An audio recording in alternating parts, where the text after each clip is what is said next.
you guess what these are? Candlestick molds.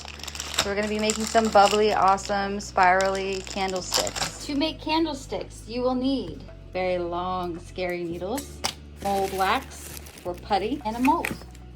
Thread the wick. Take the wick, bend it, because you're gonna put the wax putty on it next. All you need is a little tiny bit. You're going to cover it up. It'll hold. Put some bands around it, because bands make a dance. You're gonna take one of these little guys and put this over this to hold it in the center. You wanna stretch it because you don't want your wick to be moving around. Wicks are actually coated with wax, usually beeswax. And so whenever they are in hot candle wax, they tend to float around or go all wavy and wacky. So this will help your candle wick stay upright and in the center. For certain molds, you don't have to thread the wick. You can just simply open them, place the wick in the center. It usually has a mark,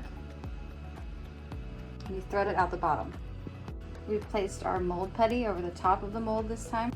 For only while you're pouring the wax, you want to move the bottom of the wick over just a little bit. Then you're going to replace it right in the center. Now to make sure that these are sturdy, we're going to actually use clamps. Like little binder clamps that you can get at Office Depot or Walmart. That is one good, solid, and sturdy mold.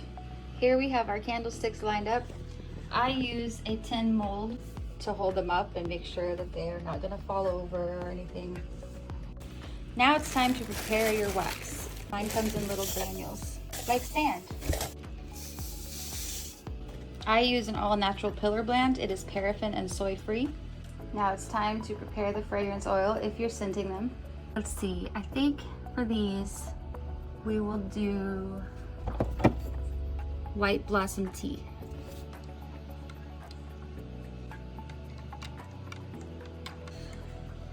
Time to unveil the candlesticks. Ooh, I'm excited. Look at this. Very, very, very, very, very, very careful. Very, very, very careful. Oh my goodness, look at it.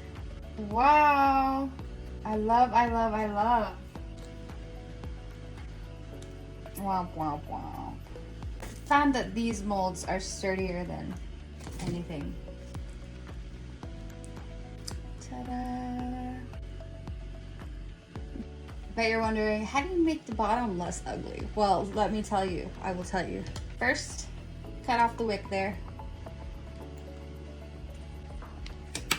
Boom. Let me find it. I gotta find it. Then, you take a soap cutter and you shave it off.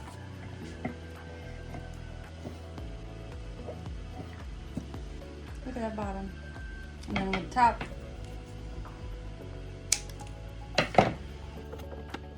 And that is all. I hope you enjoyed this candlestick making experience, and I hope you can go on to make your own someday. Maybe today? Yeah? Let's do it.